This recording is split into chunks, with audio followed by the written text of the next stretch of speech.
क्या हो अगर बहुत सारे ज़ॉम्बी एक स्कूल में हमला कर दें? ये बच्चे किस तरह से अपनी जान इन ज़ॉम्बी से बचाएंगे, हम इस वेब सीरीज में देखेंगे।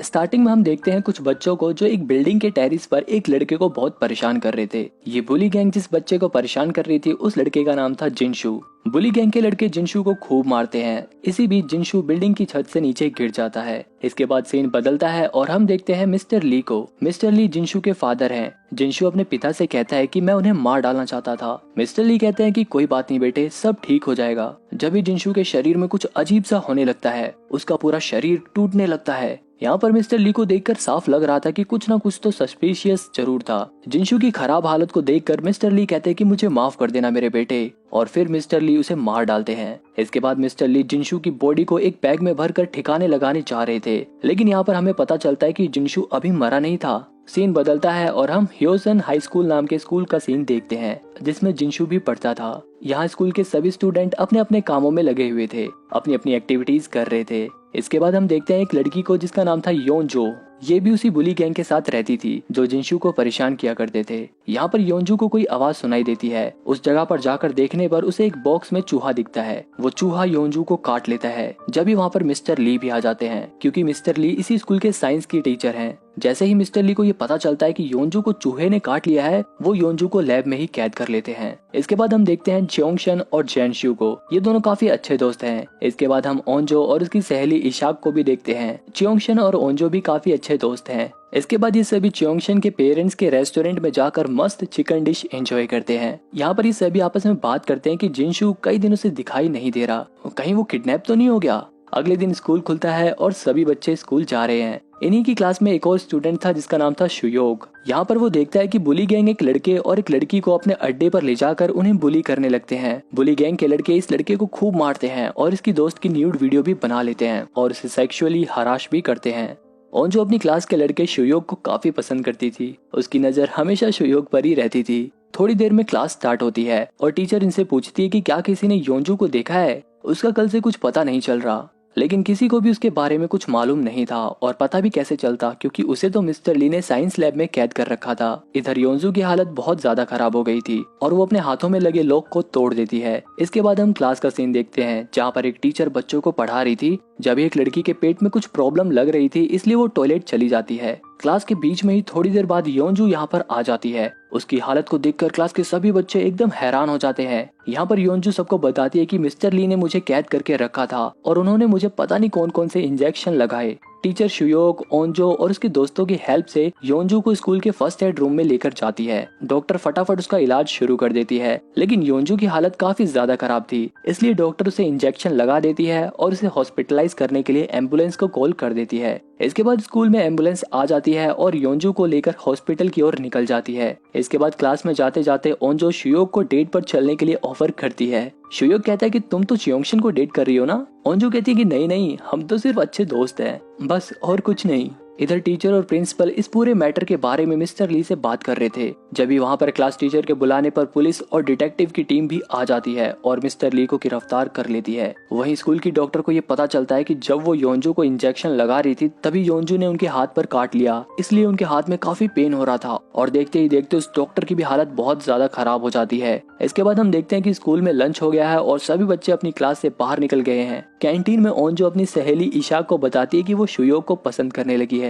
वहीं शुयोग अपनी क्लास के प्रेसिडेंट से बात करने की कोशिश करता है, लेकिन क्लास की प्रेसिडेंट का कोई दोस्त नहीं था, इसलिए वो सबसे बहुत कम बात करती थी। दूसरी तरफ स्कूल डॉक्टर एक लड़के के ऊपर हमला कर देती है और उसे काट लेती है, क्योंकि वो एक ज़ोंबी बन चुकी थी। वो बाकी स्टूडेंट को काटने के लिए दौड़ती है और वो लड़का भी ज़ोंबी बन गया था और वो क्लास में घुसकर दूसरे बच्चों को काट लेता है। दूसरी तरफ ओंजी यानी कि वो लड़की जिसकी वीडियो बुली गैंग ने बनाई थी, वो स्कूल की छत से कूदकर सुसाइड करने जा रही थी। उसका दोस्त उसे रोकने की बहुत कोशिश करता है, लेकिन जैसे ही वो लड़की नीचे कूदने जा रही थी, जब भी वो देखती कि स्कूल की खिड़कियां तोड़कर कई सारे बच्चे नीचे गिर रहे हैं। इन्हें उसी इन्फेक्टेड डॉक्टर और बच्चे ने काटा था जो ज़ोंबी बन गए थे, इसलिए अब वो भी ज़ोंबी बन गए हैं। वहीं वो लड़की जिसके पेट में दर्द हो रहा था, वो अपने घर वापस जा रही होती है। दूसरी तरफ बाकी बचे हुए बच्चे ज़ोंबी बन चुके इन्फेक्टेड बच्चों से बचकर भाग रहे थे। यहाँ पर शुयोग अपनी क्लास के प्रेसिडेंट को ज़ोंबी से बचाता है। वहीं कैंटीन में ओंजो अपने दोस्त चियोंगशन से कहती है कि मैं शुयोग को पसंद करती हूँ और मैं उसे डेट करना चाहती हूँ। तुम शुयोग के काफी अच्छे दोस्त हो, तुम उससे मेरे बारे में बात क्यों नहीं करते? ये सुनकर च्योंगशन एकदम शॉक हो जाता है और बोलता है कि हम इतने अच्छे भी दोस्त नहीं हैं। मैं इस बारे में तुम्हारी कोई भी मदद नहीं कर सकता। जब भी इन्फेक्टेड होने की वजह से ज़ॉम्बी बने हुए स्टूडेंट एक दूसरे को काटते हुए कैंटीन की तरफ पहुंच जाते हैं। ओंजो ये सब देखकर काफी शॉक हो जाती है। जब भी एक ज़ॉम्बी उसके पास आ जाता है और यहीं पर एपिसोड 1 एंड हो जाता है। दूसरे एपिसोड की शुरुआत में हम देखते हैं कि स्कूल के बहुत सारे बच्चे ज़ॉम्बी बन चुके हैं। दूसरी तरफ स्कूल का प्रिंसिपल सभी टीचर्स को बुलाकर उनसे कहता है कि ये मामला हमें स्कूल के अंदर ही सुलझा लेना चाहिए था, इसमें हमें पुलिस को इन्वॉल्व नहीं करना चाहिए था। लेकिन क्लास टीचर उस सन की प्रिंसिपल की बात नहीं मानती और बच्चों को अलर्ट करने के लिए अनाउंसमेंट रूम में ज़ॉम्बी से बचते हुए पहुंच जाती है। कैंटीन में भी ज़ॉम्बी ने हमला कर दिया था। ओंजो के पास एक ज़ॉम्बी आ गया था, लेकिन जैसे ही वो उसे काटता, च्योंगशन ओंजो को बचा लेता है और यहाँ पर ज़ॉम्बी और बचे हुए स्टूडेंट के बीच में एक तगड़ी फाइट होती है। च्योंगशन ओंजो को ज़ॉम्बी से बचाते हुए अपनी क्लास में पहुंच जाता है। वहीं शुयोग प्रेसिडेंट को ज़ॉम्बी से बचाकर भाग रहा था और वो दोनों भी एक सीढ़ी की मदद से उसी क्लास में ज़ॉम्बी से बचते हुए पहुंच जाते हैं। दूसरी तरफ योंजू को लेकर एम्बुलेंस हॉस्पिटल पहुंच जाती है। वहीं डिटेक्टिव मिस्टर ली से पूछताछ करते हैं तो उन्हें पता चलता है कि मिस्टर ली पहले एक साइंटिस्ट थे, बाद में वो एक टीचर बन गए और जब स्कूल के बच्चे उनके बेटे को रोज बुली करते थे तो उन्होंने अपने बेटे के डर को भगाने के लिए एक एक्सपेरिमेंट किया और एक चूहे को बिल्ली से खूब डराया। और कई दिनों तक डरने के बाद जब बिल्ली के लिए जो चूहे का डर था वो गुस्से में बदल जाता है, तब मिस्टर ली उस चूहे के डीएनए से इस खतरनाक वायरस को बनाते हैं। अपने बेटे का डर खत्म करने के लिए मिस्टर ली उस वायरस को अपने बेटे के अंदर डाल देते हैं ताकि उसका डर खत्म हो जाए, लेकिन उसकी वजह से उनका बेटा ज़ॉम्बी बन गया और उसने अपनी ही माँ को काट लिया। इसलिए मिस्टर ली उन सभी को क्वारंटाइन करके उनका इलाज करते थे। वहीं हॉस्पिटल में योंजू सभी हॉस्पिटल स्टाफ को काट लेती है, जिसकी वजह से हॉस्पिटल के सभी लोग ज़ॉम्बी बन जाते हैं। वहीं जिस लड़की के पेट में दर्द था वो स्कूल से बाहर आ गई थी, शायद उसकी किस्मत बाकी बच्चों से अच्छी थी। जब भी हम एक बस में कुछ स्टूडेंट को देखते हैं जो इसी स्कूल में पढ़ते थे।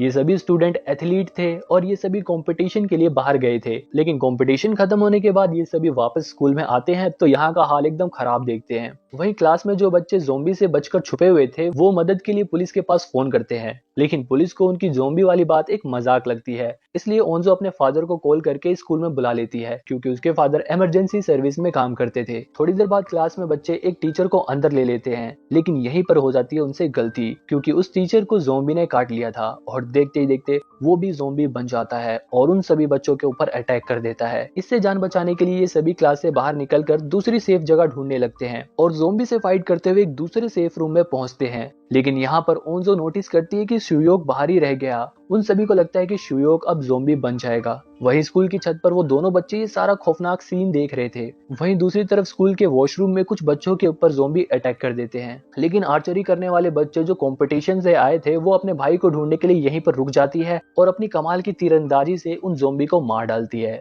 वहीं क्लास टीचर अनाउंसमेंट रूम से अनाउंसमेंट करती है कि सभी बच्चे किसी सेफ जगह पर छुप जाएं। क्लास में ओंजो नोटिस करती है कि उसकी फ्रेंड इशाक का बॉडी टेम्परेचर भी काफी कम हो गया है। तभी इशाक ज़ॉम्बी बन जाती है और ओंजो के ऊपर अटैक कर देती है। च्योंगशन ओंजो को बचाने के लिए इशाक को खिड़की से धक्का दे देता है। ओंजो ये सब देखकर काफी सैड हो जाती है क्योंकि इशाक उसकी सबसे बेस्ट फ्रेंड थी और वो अपनी दोस्त के साथ बिताए सभी लम्हों को याद करने लगती है। अब ये जगह सेफ नहीं थी, इसलिए सभी पाइप की हेल्प से एक दूसरी जगह जाने का डिसाइड करते हैं। च्योंगशन एक एक करके सभी को अनाउंसमेंट रूम में भेजता है जहाँ पर पहले से ही क्लास टीचर थी। सभी बच्चे चले जाते हैं, लेकिन ओंजो वहाँ से नहीं जाना चाहती थी। वो च्योंगशन से कहती है कि मुझे मर जाने दो, अब कोई भी नहीं बचा जिसके लिए मैं जिंदा रहूं। मेरी बेस्ट फ्रेंड भी मर गई और जिससे मैं प्यार करती थी वो भी मर गया। ये सुन के च्योंगशन को काफी दुख होता है क्योंकि ओंजो के दिल में अब च्योंगशन के लिए कुछ भी नहीं था, जबकि वो दोनों कभी बहुत ही अच्छे दोस्त हुआ करते थे। लेकिन च्योंगशन किसी तरह ओंजो को अनाउंसमेंट रूम में भेज देता है। अब ऊपर सिर्फ च्योंगशन बचा था और यहीं पर सेकंड एपिसोड खत्म हो जाता है।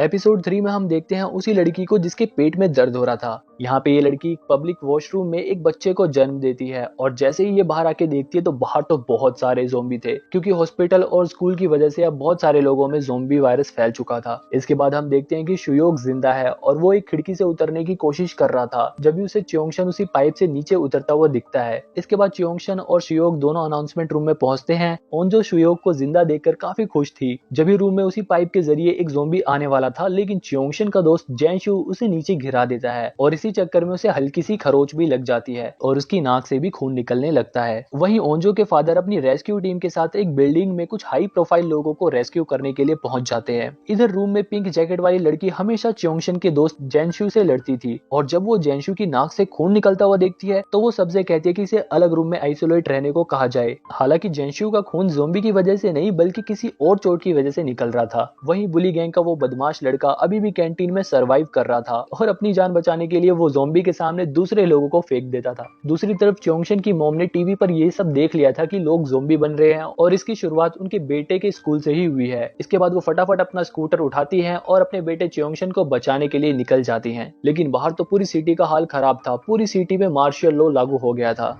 इसके बाद हम स्कूल के वॉशरूम का सीन देखते हैं जहां पर 4 बच्चे फंसे हुए थे। इसमें वो तीरंदाज भी थी जो अपने भाई को ढूंढ रही थी। वहीं च्योंगशन के दोस्त को आइसोलेशन रूम में काफी टाइम हो गया था लेकिन उसके अंदर ज़ोंबी के कोई भी सिम्टम्स नहीं आए थे। लेकिन वो पिंक जैकेट वाली लड़की जेनस्यू से बहुत चिढ़ती थी, इसलिए वो उसे ज़ोंबी बनाने के लिए ज़ोंबी के ब्लड को जेनस्यू की चोट पर लगा देती है, जिसकी वजह से थोड़ी देर बाद इन्फेक्शन फैलने की वजह से जेनस्यू भी ज़ोंबी बन जाता है और उन लोगों के ऊपर अटैक कर देता है। उन लोगों को वो नुकसान ना पहुंचाए इसलिए जेनस्यू खिड़की से कूद जाता है। यहाँ पर च्योंगशन अपने जिगरी दोस्त को ज़ोंबी बना हुआ देखकर काफी उदास हो जाता है। बाकी लोग भी काफी सैड थे क्योंकि जेनस्यू ने इन सबको कई बार ज़ोंबी से बचाया था। लेकिन पिंक जैकेट वाली लड़की को थोड़ी भी शर्म नहीं आ रही थी कि उसने जेनस्यू जैसे शरीफ लड़के को ज़ोंबी बना दिया। दूसरी तरफ हम उसी लड़की को देखते हैं जिसने पब्लिक वॉशरूम में बच्चे को जन्म दिया था। ये अपने बच्चे को ज़ोंबी से बचाते हुए च्योंगशन के रेस्टोरेंट पहुंचती है और अपने बच्चे को वहां पर रख के अपने आप को रस्सी से बांध लेती है क्योंकि अब ये भी इन्फेक्टेड हो गई थी और ये भी ज़ोंबी बनने वाली थी।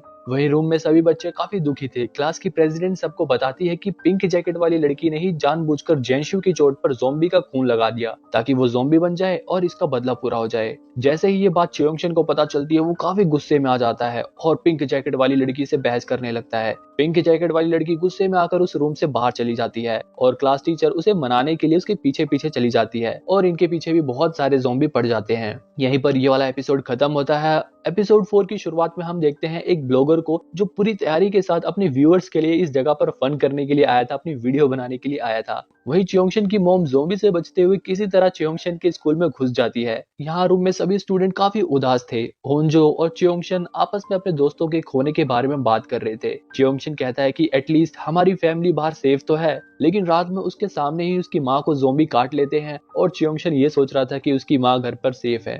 यहाँ सभी बच्चे धीरे धीरे उम्मीद हार रहे थे। दूसरी तरफ बुली गैंग का वो लड़का कैंटीन से बाहर आ जाता है। ये जितना बदमाश था शायद उतना ही हिम्मती भी था, इसलिए ज़ोंबी से लड़कर उनसे अपनी जान बचाकर किसी तरह प्रिंसिपल ऑफिस में पहुंच जाता है। इसके बाद मिस्टर ली और डिटेक्टिव का सीन देखते हैं जहां पर डिटेक्टिव मिस्टर ली से पूछता है कि तुमने ऐसा क्यों किया। मिस्टर ली उसे बताता है कि स्कूल के सभी बच्चे उसके बेटे जिनशू को हमेशा परेशान करते थे, जिसकी वजह से उसे हॉस्पिटल में भर्ती करना पड़ा। जब उसने प्रिंसिपल से इस बारे में शिकायत करी तो प्रिंसिपल ने उसकी बात को मजाक समझा और इस मैटर को बिल्कुल भी सीरियसली नहीं लिया। मिस्टर ली ने जिनशू का स्कूल चेंज करा दिया, लेकिन वो बुली गैंग के लड़के उसे ढूंढ ढूंढ कर परेशान करते थे और उसे मारते थे। एक दिन परेशान होकर जिनशू घर आता है और बोलता है कि पापा मैं मरना चाहता हूँ क्योंकि मुझसे लड़ा नहीं जाता, और वो सुसाइड अटेम्प्ट भी करता है। अपने बच्चे को इतना परेशान देखकर मिस्टर ली अपना बनाया हुआ वायरस जिनशू की बॉडी में डाल देते हैं ताकि उसका डर गुस्से में बदल जाए और वो अपने आप को प्रोटेक्ट कर सके, जिसकी वजह से ये सब कुछ सीन हुआ। ये सीन काफी इमोशनल भी था। मुझे कमेंट में बताओ कि मिस्टर ली ने अपने बेटे के लिए जो किया क्या वो ठीक था।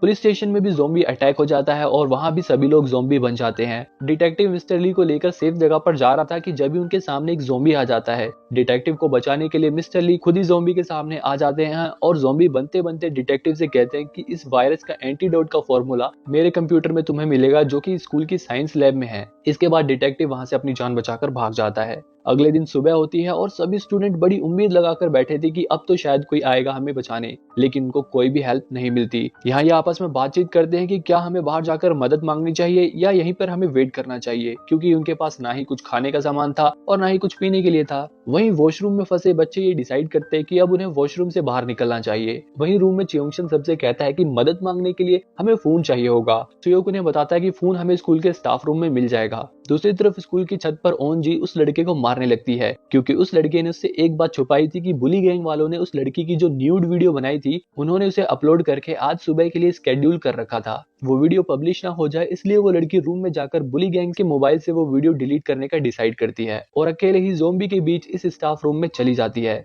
वहीं च्योंगशन और सुयोग स्टाफ रूम से फोन लाने के लिए बाहर निकलते हैं। स्टाफ रूम में पहुंचकर वो देखते हैं कि वहां तो पहले से ही कोई है। इस लड़की के सामने इसकी वीडियो पब्लिश हो जाती है और ये गुस्से में आकर वहां पड़े सभी फोन्स को तोड़ने लगती है। जब भी एक फोन इन दोनों के पास आकर गिरता है और जैसे ही ये वो फोन उठाते हैं, वो लड़की इन्हें देख लेती है और इनसे वो फोन छीनने लगती है। शोर सुनकर ज़ोंबी भी स्टाफ रूम में आने लगते हैं। वो फोन तो खराब था, इसलिए च्योंगशन दूसरा फोन उठाकर भागता है और सुयोग अपनी जान बचाकर खिड़की से वापस रूम की तरफ जाता है। च्योंगशन के पीछे कई सारे ज़ोंबी पड़ जाते हैं। वहीं ओंजो के फादर उन हाई प्रोफाइल लोगों को रेस्क्यू करने के लिए काफी मेहनत करते हैं। ज़ोंबी से किसी तरह उन्हें बचाकर बिल्डिंग की छत पर ले जाते हैं, जहां से एक हेलीकॉप्टर के जरिए उन लोगों को रेस्क्यू कर लिया जाता है। वहीं ज़ोंबी से जान बचाकर च्योंगशन प्रिंसिपल रूम में पहुंचता है, जहां पर वो बदमाश लड़का प्रिंसिपल को मार रहा था, क्योंकि प्रिंसिपल उसे मार रहा था। च्योंगशन के मना करने पर भी वो लड़का प्रिंसिपल को जान से मार देता है। च्योंगशन उसकी वीडियो बना लेता है और वो लड़का च्योंगशन से फोन छीनने लगता है, लेकिन च्योंगशन फोन लेकर वहां से भागने लगता है। एपिसोड 5 में हम देखते हैं कि गवर्नमेंट इस वायरस को लेकर काफी ज्यादा सीरियस हो गई है।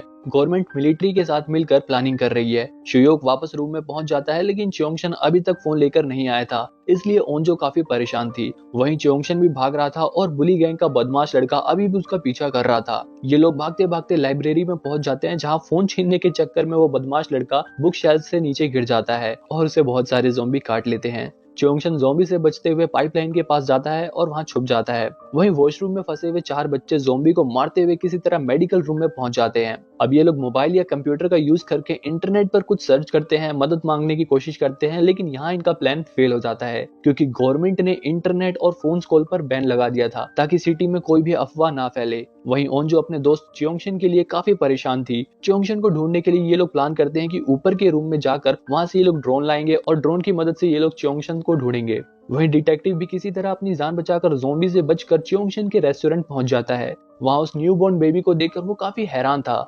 वहीं च्योंगशन पाइपलाइन से निकलकर किसी तरह म्यूजिकल रूम में पहुंचता है। दूसरी तरफ ओंजो ऊपर के रूम से ड्रोन ले आती है और ये सब मिलकर ड्रोन की हेल्प से च्योंगशन को ढूंढने लगते हैं। वहीं वो 4 बच्चे मेडिकल रूम से आर्चरी रूम में जाने का डिसाइड करते हैं, क्योंकि आर्चरी रूम में एक इमरजेंसी टेलीफोन है, जिसके जरिए शायद उन्हें मदद मिल सकती है। दूसरी तरफ ये लोग ड्रोन से पता लगा लेते हैं कि च्योंगशन म्यूजिकल रूम में है। अपने दोस्त को जिंदा देखकर ओंजो काफी खुश हो जाती है और शुयोग और ओंजो खुशी के मारे एक दूसरे को गले लगा लेते हैं। दूसरी तरफ हम क्वारंटाइन सेंटर को देखते हैं, जिसमें इस सिटी के लोगों को क्वारंटाइन किया गया था, ताकि इन्फेक्शन और लोगों में ना फैले। यहाँ के रूल्स काफी ज्यादा स्ट्रिक्ट थे। ओंजो के फादर काफी परेशान थे, क्योंकि वो अपनी बेटी को बचाने के लिए बाहर नहीं जा पा रहे थे। वहीं हम एक बार फिर से उसी बदमाश लड़के को देखते हैं, जिसे ज़ोंबी ने काट लिया था, लेकिन अभी भी ये इंसानों की तरह बिहेव कर रहा था। यहाँ पर फ्लैशबैक में एक सीन जाता है और यहाँ पर हमें पता चलता है कि ये वायरस किसी किसी के शरीर में पूरी तरह से रिएक्ट नहीं कर पाता, और ऐसा ही इस बदमाश लड़के के साथ हुआ है। अब ये इंसानों की तरह बिहेव करेगा, मतलब इंसानों की तरह सोचेगा, लेकिन इसके अंदर पावर्स बिल्कुल ज़ोंबी की आ जाएगी और ये जिसको काटेगा वो भी ज़ोंबी बन जाएगा। ये लड़का गुस्से में च्योंगशन को ढूंढने के लिए निकलता है, क्योंकि च्योंगशन की वजह से ये ज़ोंबी बना और इसका ये हाल हुआ। एपिसोड 6 में हम देखते हैं कि अनाउंसमेंट रूम में सभी बच्चे काफी परेशान थे। क्लास के प्रेसिडेंट एक कमाल का प्लान बनाती है। फिर प्लान के अकॉर्डिंग शुयोग माइक पे ये बोलता है कि च्योंगशन तू जहाँ कहीं भी है वहीं पर रहे। इसके बाद ये लोग म्यूजिकल रूम के अपोजिट साइड के स्पीकर्स पर गाने चला देते हैं, जिसकी वजह से ज़ोंबी आवाज सुनकर म्यूजिकल रूम के अपोजिट साइड पहुंच जाते हैं। लेकिन एक ज़ोंबी बहरा था, इसलिए वो यहीं पर रह जाता है। यहाँ ये लोग किसी तरह उससे बचकर म्यूजिकल रूम की तरफ बढ़ने की कोशिश करते हैं और शुयोग पीछे से उस बहरे ज़ोंबी से लड़ता है। यहाँ पर वो बदमाश लड़का भी आ जाता है और शुयोग से पूछता है कि च्योंगशन कहाँ है। शुयोग जब उससे कुछ नहीं बताता तो वो उस पर भी हमला कर देता है। जब भी वहां पर प्रेसिडेंट आती है और शुयोग को बचाने के लिए वो उस बदमाश लड़के से लड़ने लगती है। इसी बीच वो बदमाश लड़का प्रेसिडेंट को भी काट लेता है। गुस्से में शुयोग उस लड़के को 4थी मंजिल से नीचे ढकेल देता है। वहीं वो 4 बच्चे किसी तरह आर्चरी रूम में पहुंच जाते हैं, लेकिन ज़ोंबी से बचते हुए उनमें से एक के पेट में चाकू लग जाता है। लेकिन उससे बड़ी समस्या ये थी कि वहां का इमरजेंसी फोन भी काम नहीं कर रहा था,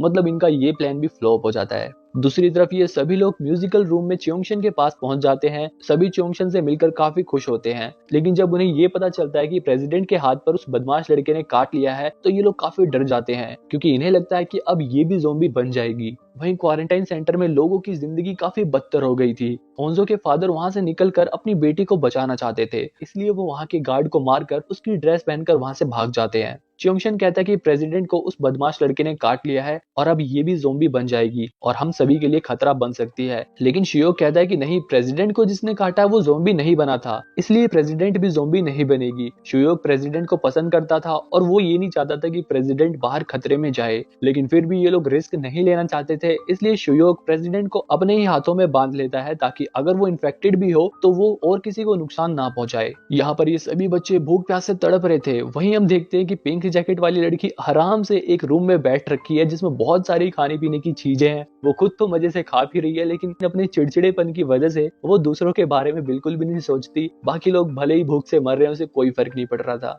एपिसोड 7 में हम देखते हैं कि शुयोक क्लास की प्रेसिडेंट को बता देता है कि वो उससे प्यार करता है, लेकिन उससे कहने से डरता था क्योंकि शुयोक पहले लड़ाई झगड़ा करता था और प्रेसिडेंट क्लास की टॉपर थी। प्रेसिडेंट नामरा कहती है कि अब इन सब बातों का क्या फायदा, अब तो हम मरने वाले हैं, लेकिन वो कैमरे में कन्फेस करती है कि वो भी शुयोक से प्यार करती है। वहीं हम देखते हैं ओंजी को, जिसकी शुरुआत में वीडियो बनाई गई थी जहां पर हमें पता चलता है कि इसे भी ज़ोंबी ने काट लिया था, लेकिन अभी तक ये भी ज़ोंबी नहीं बनी है। मतलब उस बदमाश लड़के की तरह इसके भी शरीर में वायरस पूरी तरह से फैल नहीं पाया है और ये भी आधा इंसान और आधा ज़ोंबी बन गई है। ऐसा ही क्लास की प्रेसिडेंट के भी साथ हुआ है और वो भी ज़ोंबी के काटने के बाद पूरी तरह से ज़ोंबी नहीं बन पाई है। मतलब अब इस तरह के टोटल 3 लोग थे, एक वो बदमाश लड़का, दूसरी वो लड़की और तीसरी प्रेसिडेंट नामरा। अब प्रेसिडेंट नामरा में भी ज़ोंबी की शक्तियां आ गई हैं। वो भी ज़ोंबी की तरह हल्की सी भी आवाज को सुन लेती है और उनसे कहती है कि अब हमें यहाँ से चलना चाहिए, यहाँ पर काफी खतरा आने वाला है। इसके बाद ये सभी लोग स्कूल की छत पर जाने का प्लान करते हैं। वहीं हम देखते हैं डिटेक्टिव को, जो रेस्टोरेंट में था और वो उन बच्चों को अपने साथ लेकर ज़ोंबी से बचकर भागता है। रास्ते में उन्हें वो ब्लॉगर भी मिलता है जो ज़ोंबी के बीच में फंसा हुआ था। यहाँ पर डिटेक्टिव उसकी मदद करने के लिए रुक जाता है और डिटेक्टिव का साथी बच्चों को लेकर आगे चला जाता है। वहीं यहाँ पर सभी बच्चे स्कूल की छत पर ज़ोंबी से बचकर जाने की तैयारी करते हैं। यहाँ शुयोक च्योंगशन को बताता है कि मैं प्रेसिडेंट से प्यार करता हूँ और मैं ये भी जानता हूँ कि तू ओंजो से प्यार करता है, तो तू उससे थोड़ा अच्छे से बात किया कर और उसके साथ डेट पर चला जा। वहीं आर्मी वाले भी इस वायरस का इलाज ढूंढने की कोशिश कर रहे थे। यहाँ पर उस पॉलिटिशियन के कहने पर आर्मी वाले स्कूल में एक हेलीकॉप्टर भेजते हैं ताकि स्कूल के बच्चे को रेस्क्यू किया जा सके। वहीं दूसरी तरफ सभी बच्चे ज़ोंबी से बचकर किसी तरह स्कूल की छत पर जाने की कोशिश करते हैं। वहीं स्टार्टिंग से वो लड़का अभी भी स्कूल की छत पर ही है और मदद का इंतजार कर रहा था। थोड़ी देर में वहां पर मिलिट्री वालों का हेलीकॉप्टर भी आ जाता है। वहीं बाकी बच्चे भी स्कूल की छत पर पहुंचते हैं और गेट खोलने की कोशिश करते हैं, लेकिन वो लड़का गेट नहीं खोलता। नीचे से ज़ोंबी भी आ रहे थे। च्योंगशन और शुयोक ज़ोंबी को मारकर उन्हें रोके रखते हैं। वहीं बाकी लोग गेट खुलवाने की कोशिश करते हैं। मिलिट्री वाले भी आ जाते हैं और उस लड़के से पूछते हैं कि नीचे और कोई तो नहीं बचा, लेकिन वो लड़का मना कर देता है। जब ही नीचे से वो बदमाश लड़का भी आ जाता है और च्योंगशन को मारने लगता है। जब ही एंड मौके पर प्रेसिडेंट उस बदमाश लड़के को उठाकर नीचे फेंक देती है, क्योंकि प्रेसिडेंट में भी उसी की तरह ज़ोंबी की बहुत सारी शक्तियां आ गई हैं। वहीं ओंजी अपने स्कूल को बिल्कुल भी पसंद नहीं करती थी, क्योंकि यहाँ पर उसके साथ हमेशा गलत किया गया था, इसलिए वो गुस्से में आकर अपनी क्लास को आग लगा देती है। आग लगाने की वजह से फायर अलार्म्स बजने लगते हैं और सभी इमरजेंसी डोर्स खुल जाते हैं, जिसकी वजह से छत का भी गेट खुल जाता है और ये सभी लोग छत पर पहुंच जाते हैं। लेकिन यहाँ पर तब तक बहुत देर हो गई थी, आर्मी वालों का हेलीकॉप्टर जा चुका था। वहीं ओंजी साइकिल लेकर स्कूल से बाहर चली जाती है। वहीं डिटेक्टिव उस ब्लॉगर के साथ एक घर की छत पर बैठा था। जब भी डिटेक्टिव का साथी एक बस लेकर आता है और उस बस में ये सभी बचकर यहाँ से भाग जाते हैं। वहीं स्कूल की छत पर अभी भी बच्चे मदद का इंतजार कर रहे थे और रात होने वाली थी, इसलिए ये लोग छत पर ही आग जला लेते हैं। वहीं डिटेक्टिव की गाड़ी से ओंजी टकरा जाती है और मौके पर ही वहां पर मिलिट्री वाले भी पहुंच जाते हैं और उन सबको रेस्क्यू कर लेते हैं। ओंजी को भी वो रेस्क्यू कर लेते हैं, लेकिन आर्मी वालों को ये नहीं पता था कि ये भी एक ज़ोंबी है। दूसरी तरफ आर्चरी रूम में बच्चों को कोई मदद तो मिल नहीं रही थी, इसलिए वो एक दूसरे से बात करके एक दूसरे की लाइफ के बारे में जानने की कोशिश करते हैं। यही हाल ऊपर छत पर बैठे बच्चों का भी था। वो लोग आग के पास बैठकर अपनी जिंदगी के बारे में एक दूसरे को बता रहे थे। प्रेसिडेंट सबको बताती है कि उसका कोई भी दोस्त नहीं था, वो पहली बार दोस्तों के साथ आग जलाकर इस तरह से अपने दिल की बात कर रही थी। बाकी सब भी अपने बारे में बताते हैं और यहाँ पर च्योंगशन भी ओंजो को बताता है कि वो उससे बहुत प्यार करता है। ये सुनकर ओंजो काफी गुस्से में आ जाती है और वहां से चली जाती है। शियोक च्योंगशन से कहता है कि जा उसे मना। फिर यहाँ च्योंगशन कहता है कि हाँ, ये सच है कि मैं तुझसे बहुत प्यार करता हूँ, पर ये जरूरी नहीं कि तू भी मुझसे प्यार करे। मेरे लिए इतना ही काफी है कि मैं तुझसे प्यार करता हूँ। वहीं पिंक जैकेट वाली लड़की को वो कैमरा मिलता है जिसमें सभी बच्चों ने अपनी फैमिली के बारे में कुछ न कुछ कहा था। कैमरे में वो च्योंगशन की एक वीडियो देखती है जिसमें वो जैनशू के बारे में बता रहा था कि वो अपनी दादी का अकेला सहारा था और अब वो नहीं रहा। उसकी दादी को ये बात मत बताना वरना वो बर्दाश्त नहीं कर पाएंगी। ये बात सुनकर पिंक जैकेट वाली लड़की को बहुत पछतावा होता है। उसे बहुत बुरा लगता है कि उसने एक शरीफ लड़के को ज़ॉम्बी बना दिया जो अपनी दादी का अकेला सहारा था। वो लड़की रोने लगती है। यहाँ पर सीन एक बार फिर से फ्लैशबैक में जाता है और हमें पता चलता है कि जब ये लड़की अनाउंसमेंट रूम में सबसे बहस करके वहां से भागी थी तभी इसके पीछे क्लास टीचर भी आई थी और इनके पीछे ज़ॉम्बी पड़ जाता है। टीचर इस लड़की को ज़ॉम्बी से बचाने के लिए खुद ज़ॉम्बी के सामने आ जाती है और खुद ज़ॉम्बी बन जाती है। लेकिन ज़ॉम्बी बनते बनते टीचर इस लड़की से कहती है कि तुम अपनी क्लास के बाकी बच्चों की मदद जरूर करना। अब ये लड़की बाकी बच्चों की मदद करने के लिए उन सभी के लिए एक बैग में खाना भरकर ले जा रही थी।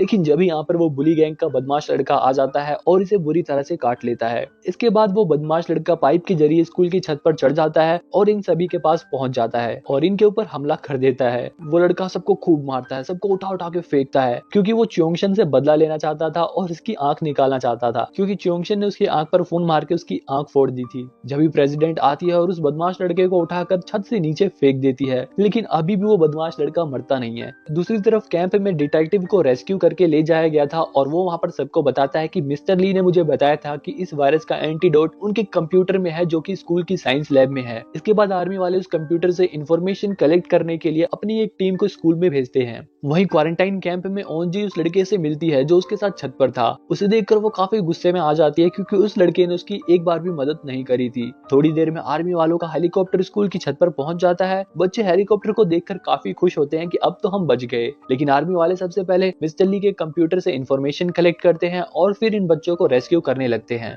वहीं कैंप में ओंजी ने इस लड़के को काट लिया था क्योंकि आर्मी वालों को पता चल जाता है कि वो लड़की ज़ोंबी थी। यहाँ आर्मी का हेड समझ जाता है कि कुछ लोगों में ज़ोंबी बनने के बाद भी उनके शरीर में इसके सिम्टम्स दिखाई नहीं देते, इसलिए वो स्कूल में पहुंची टीम को उन बच्चों को रेस्क्यू करने से रोक देता है क्योंकि उन्हें ऐसा लगता है कि क्या पता उन बच्चों में भी कोई ऐसा ही ज़ोंबी हो और उसके अंदर सिम्टम्स दिखाई ना दे रहे हो। अब आर्मी वाले उन बच्चों को छोड़कर यहाँ से जाने लगते हैं। सभी बच्चे उनके सामने गिड़गिड़ाते हैं कि हमें भी अपने साथ ले चलो, लेकिन वो नहीं मानते और वहां से चले जाते हैं। अब यहाँ सभी बच्चे काफी उदास हो जाते हैं क्योंकि अब इनके पास कोई भी उम्मीद नहीं बची थी। अब इन्हें कोई भी बचाने वाला नहीं बचा था। आर्मी वालों को मिस्टर ली के कंप्यूटर से जो डाटा मिला था उसमें इस वायरस का एंटीडोट तो था नहीं, बस उसमें एक वीडियो थी जिसमें मिस्टर ली ने ये कहा था कि अगर इन ज़ोंबी से छुटकारा पाना चाहते हो तो उन्हें जला दो। वहीं स्कूल में बारिश होने लग गई थी। सभी बच्चे खूब रो रहे थे कि अब तो सब कुछ खत्म हो गया। लेकिन च्योंगशन हिम्मत नहीं हारता और कहता है कि हमें कोई बचाने तो आने वाला है नहीं, इसलिए अब हमें खुद से अपने आप को बचाना होगा। वो एक प्लान बनाता है और प्लान के अकॉर्डिंग बारिश की आवाज का फायदा उठाकर वो ज़ोंबी से बचते हुए बास्केटबॉल रूम की तरफ बढ़ते हैं। इसी बीच च्योंगशन अपनी मॉम को भी देखता है और जब उसे ये पता चलता है कि उसकी मॉम भी ज़ोंबी बन गई है तो वो रोने लगता है, एकदम दुखी हो जाता है। इसके बाद इन लोगों को वो तीरंदाज भी मिलती है जो अपने भाई को ढूंढ रही थी। वो अपने भाई को देखकर काफी खुश हो जाती है। बास्केटबॉल रूम में पहुंचते पहुंचते एक दो बच्चे और ज़ोंबी का शिकार बन जाते हैं। किसी तरह बास्केटबॉल रूम में ये सभी पहुंच जाते हैं, लेकिन वहां पर भी बहुत सारे ज़ोंबी थे, इसलिए ये लोग उनसे अपनी जान बचाकर वहां के कमरे में छुप जाते हैं। वहीं ओंजो के फादर अपनी बेटी को बचाने के लिए किसी तरह स्कूल के पास पहुंच जाते हैं। दूसरी तरफ आर्मी वालों को ये पता चलता है कि इस सिटी के लोग अपनी जान बचाने के लिए ये जगह छोड़कर दूसरी सिटी में भाग रहे हैं, जिसकी वजह से इस वायरस का दूसरी सिटी में फैलने का रिस्क बहुत ज्यादा बढ़ गया है। वहीं ये सभी स्टूडेंट यहाँ से बाहर निकलने के लिए यहाँ पड़ी ट्रॉली और सामान का इस्तेमाल करके एक शील्ड बनाते हैं और उसके जरिए बाहर निकलने का प्लान बनाते हैं। इसी बीच च्योंगशन को एक चॉकलेट मिलती है, लेकिन भूख तो सभी को लगी थी और काफी गंदे वाली भूख लगी थी। च्योंगशन वो चॉकलेट खुद नहीं खाता बल्कि अपने दोस्तों को दे देता है। अब इन्होंने बाहर निकलने के लिए पूरी तैयारी कर ली थी, लेकिन इनके बाहर निकलते ही सारे ज़ोंबी इनको घेर लेते हैं और इनकी शील्ड को तोड़ने की कोशिश करते हैं। इसी बीच इनकी क्लास का एक और लड़का ज़ोंबी बन जाता है। वहीं गवर्नमेंट और आर्मी को ये पता लग गया था कि अब इस वायरस का कोई भी इलाज नहीं है और लोग भी इधर उधर भाग रहे थे तो वायरस ना फैले, इसलिए ये लोग प्लान बनाते हैं कि इस सिटी में जितने भी ज़ोंबी हैं उनको 3 जगह पर इकट्ठा किया जाएगा और उन पर बम गिराकर उन ज़ोंबी को मार दिया जाएगा। दूसरी तरफ ये स्टूडेंट बाहर नहीं निकल पा रहे थे। ओंजो गेट खोलने की कोशिश करती है, लेकिन गेट तो बाहर से बंद था। जब भी मौके पर वहां पर ओंजो के फादर उसे ढूंढते हुए वहां पर आ जाते हैं और उन सभी को बाहर निकाल लेते हैं। ओंजो अपने फादर को देखकर बहुत खुश होती है। इसके बाद ये लोग सिटी से बाहर निकलने के लिए पहाड़ी की तरफ जाते हैं, लेकिन जब भी सभी लोगों को बहुत सारे ज़ोंबी घेर लेते हैं। इन लोगों को ज़ोंबी से बचाने के लिए ओंजो के फादर ज़ोंबी का ध्यान अपनी ओर करते हैं और बाकी सभी लोग मौका पाकर वहां से बाहर निकल जाते हैं। ओंजो के फादर उन सभी को बचाने के लिए अपने आप को ज़ॉम्बी से कटवा लेते हैं। ओंजो अपने फादर को ज़ॉम्बी बनता हुआ देखकर रोने लगती है। इसके बाद ये सभी लोग ज़ॉम्बी से बचकर एक बिल्डिंग में पहुंच जाते हैं, लेकिन उस बिल्डिंग में भी बहुत सारे ज़ॉम्बी थे और उनसे बचने के लिए ये लोग बिल्डिंग के बाहर की दीवार पर जाकर बैठ जाते हैं। ये लोग ऑलरेडी अपने बहुत सारे दोस्तों को खो चुके थे, इसलिए अब ये लोग किसी और को नहीं खोना चाहते थे। जब ये आर्मी के हेलीकॉप्टर से ये अनाउंसमेंट होती है कि इस शहर में बम गिराए जाएंगे, इसलिए जो जहां पर है वहीं पर कोई सेफ जगह देखकर छुप जाए या अंडरग्राउंड हो जाए। आर्मी के ड्रोन्स शोर करते हुए सभी ज़ॉम्बी को उन 3 जगह पर इकट्ठा करने लगते हैं। जब यहाँ पर वो बदमाश लड़का भी आ जाता है और इन सबको मारने लगता है। वो च्योंगशन को भी खूब मारता है और च्योंगशन के हाथ पर काट लेता है। वो च्योंगशन को जान से मारने ही वाला था कि जब भी वहां पर आर्मी के ड्रोन्स आ जाते हैं, जिनके शोर से ज़ॉम्बी को प्रॉब्लम होने लगती है। मौका पाकर च्योंगशन उस बदमाश लड़के को फिर से नीचे ढकेल देता है। अब सब काफी उदास हो जाते हैं क्योंकि उन्हें लगता है कि अब च्योंगशन भी ज़ॉम्बी बन जाएगा। ओंजो भी रोने लगती है क्योंकि वो च्योंगशन को खोना नहीं चाहती थी। च्योंगशन की भी आंखों में आंसू आ जाते हैं। यहाँ पर च्योंगशन ओंजो को अपना नेम बैच दे देता है और उसका नेम बैच अपने पास रखता है। वो ओंजो को किस करता है। च्योंगशन अब इन सबको बाहर निकालने के लिए खुद ज़ॉम्बी के पास जाने का डिसाइड करता है, लेकिन वो जाते जाते आखिरी बार ओंजो को गले लगा लेता है और यहाँ पर सभी लोग रो रहे थे। ये सीन काफी ज्यादा इमोशनल था। मेरे हिसाब से तो ये पूरी वेब सीरीज का सबसे इमोशनल और सबसे बेस्ट पार्ट था। इसके बाद च्योंगशन सबको बचाने के लिए ज़ॉम्बी को अपने पास बुलाता है और अपनी कमाल की ट्रिक से सभी ज़ॉम्बी को लिफ्ट की एरिया के पास बुलाकर उन्हें नीचे गिरा देता है। मौका पाकर ये लोग बिल्डिंग से निकल जाते हैं और पहाड़ की तरफ चले जाते हैं। वही वो बदमाश लड़का फिर से आ जाता है और च्योंगशन और उसके बीच में फिर से लड़ाई होने लगती है। वो लड़का च्योंगशन की आंख फोड़ देता है और इसी बीच आर्मी वाले उन 3 लोकेशंस पर बम गिरा देते हैं। यहाँ पर च्योंगशन उस बदमाश लड़के को लेकर आग में गिर जाता है और ये सभी ज़ॉम्बी मर जाते हैं। आर्मी ऑफिसर को ये बहुत ही ब्रेव डिसीजन लेना पड़ा था क्योंकि इस ज़ॉम्बी वायरस से छुटकारा पाने का और कोई तरीका भी नहीं था। यहाँ पर मिलिट्री हेड अपनी आर्मी की ड्रेस पहनता है और अपने आप को शूट कर लेता है क्योंकि उसके इस डिसीजन की वजह से कई सारे बेगुनाह भी मारे गए। वो इस बात को अपनी पूरी जिंदगी में कभी भुला नहीं सकता था। वो काफी गिल्टी था, इसलिए उसने ऐसा किया। वहीं स्कूल में सब कुछ जलकर राख हो चुका था, लेकिन हमें यहाँ पर अभी भी ओंजो का वो जो नेम बैच था वो एकदम सही दिखाई देता है। यहाँ ओंजो को ऐसा लग रहा था कि शायद च्योंगशन अभी जिंदा है, इसलिए ये सभी ओंजो के कहने पर दोबारा से स्कूल में जाकर च्योंगशन को ढूंढते हैं, लेकिन उधर उन्हें कोई नहीं मिलता। ओंजो रोने लगती है क्योंकि जब तक च्योंगशन जिंदा था उसने कभी भी च्योंगशन के प्यार को नहीं समझा,